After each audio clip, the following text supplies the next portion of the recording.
আসসালামু আলাইকুম রহমতুল্লাহ বরকাত। ভিডিওটা একটু লম্বা হবে, সবাই দেখবেন।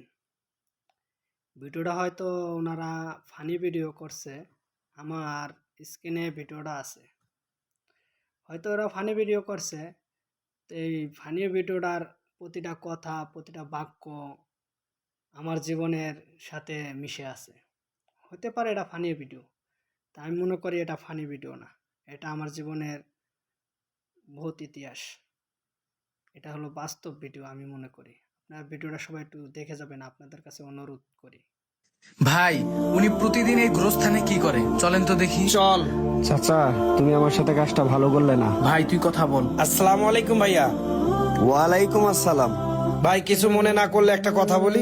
আমি প্রতিদিন দেখি আপনি এই কবরের পাশে এসে দাঁড়ায় থাকেন। আজ কয়দিন ধরে আমরা খেয়াল করতেছি। কি কোনো সমস্যা ভাই? একটা সমস্যা তো আছেই। এই কবরে যিনি শুয়ে আছেন তিনি আমার চাচা।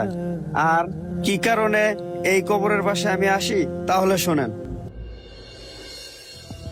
চাচা, তোমার সাথে আমার ইমার্জেন্সি কিছু কথা আছে। আমার সাথে কি কথা? কথাটা হইছে, দাদা তো অনেক আগেই মারা গেছে, তুমগরও অনেক বয়স হয়েছে। এখন যদি জায়গা জমিগুলো একটু ভাগসাক করে দিতা তাহলে আমরা বাড়ি ঘর করতে পারতাম। আরে পাগল, এই কথা কারো জায়গা কি কেউ নিতে পারে? আমি তো তোর বাপের মতন। এ শুন, চাচা আর বাপ কিন্তু আলাদা না। আমি মরে যাওয়ার পর আমার ছেলে আর তুই তো বিটা বাড়ির মধ্যে থাকবি। তোর বাপ তো হইলো আমার আপন বড় ভাই, আর আমার সেই বাইরে কি আমি ঠকাবো?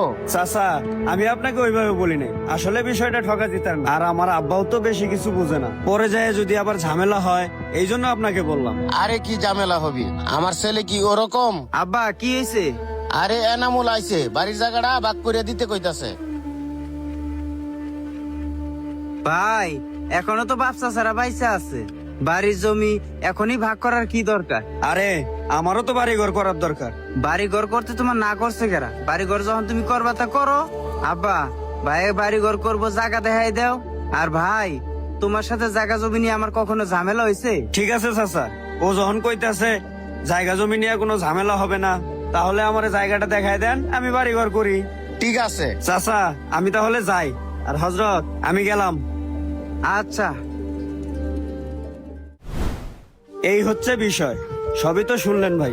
ঠিকই তো আছে ভাই, তাহলে সমস্যা কোথায়? সমস্যাটা হচ্ছে ভাই, আমার চাচা মারা যাবার আগে আমার আব্বাকে ফাঁকি দিয়ে আমার বাবার সব সম্পত্তি আমার চাচা তার ছেলের নামে সব লিখে দিয়ে গেছে। যে চাচা তো ভাই আমাকে বলছিল জায়গা জমি নিয়ে কোনো ঝামেলা হবে না, কিন্তু চাচা মরে যাবার 3 বছর পর সেই চাচা তো ভাই এখন বলতেছে জায়গা জমি সব তার, এখন বাড়ি ঘর ভেঙে নিয়ে আমাকে চলে যেতে বলতেছে। তাহলে আমার চাচা বেইমানি করে ফাঁকি দিয়ে চলে গেল না? ভাই সবই তো বুঝলাম, কিন্তু আপনি প্রতিদিন এই কবরস্থানে এসে করেনটা কি? কবরে আমি কি জন্য আসি ভাই এখনো বোঝেন নাই? ভাই আপনি না বললে আমরা বুঝবো কিভাবে আপনি এখানে কি কারণে আসেন? প্রতিদিন কবরের কাছে এসে বলি, চাচা তুমি আমার জায়গাটা বুঝাই দিলা না, চাচা সবাই তোমাকে মাফ করলো, আমি তোমাকে মাফ করবো না। এই কারণেই আমি প্রতিদিন কবরের কাছে আসি। এই হচ্ছে আমার মূল বিষয়। এবার তো বুঝতে পারছেন ভাই? ও রবিউল ভাই, এবার বিষয়টা বুঝতে পারছেন? ভাই আপনারে তো চিনি না, তাও দুইটা কথা বলি। বলছি যে আপনার চাচা তো দুনিয়া থেকে চলেই গেছে, যাওয়ার সময় এই 3.5 হাত জায়গা ছাড়া তো আর কিছুই নিয়ে যেতে পারে নাই। আর আপনার এই বিষয়টা আপনার এই চাচার ছেলেদের বোঝা উচিত ছিল, কিন্তু আপনি যে মনের ভিতরে ক্ষোভ রেখে দিছেন, আমার মনে হয় আপনার চাচা কবরের ভিতরে বেশি একটা ভালো নেই। তাই বলি কি, আপনার চাচারে আপনি মাফ করে দেন। আর আপনার চাচা তো ভাইয়েরা যে আপনারে ঠকাচ্ছে, আপনার এই মনের কষ্টে গরম নিঃশ্বাসে দেখবেন আল্লাহর এই জমিনে আল্লাহ ভালো একটা ফয়সালা করে দিবে। একটা কথা বলি ভাই, আপনি আপনার চাচারে মাফ করে দেন। মনে আপনার চাচার জন্য যে কষ্টটা জমা হয়েছে, ওই কষ্টটা না রেখে একটু ধৈর্য ধারণ করেন, আর আপনার চাচারে আপনি মাফ করে দেন। ভাই, এই দুনিয়াতে যার ভিটামাটি নাই এই কষ্টটা শুধু সেই বোঝে। যখন আমার মনে হয় যে আমার ভিটামাটি নাই, তখন আর আমার চাচারে মাফ করতে ইচ্ছা করে না।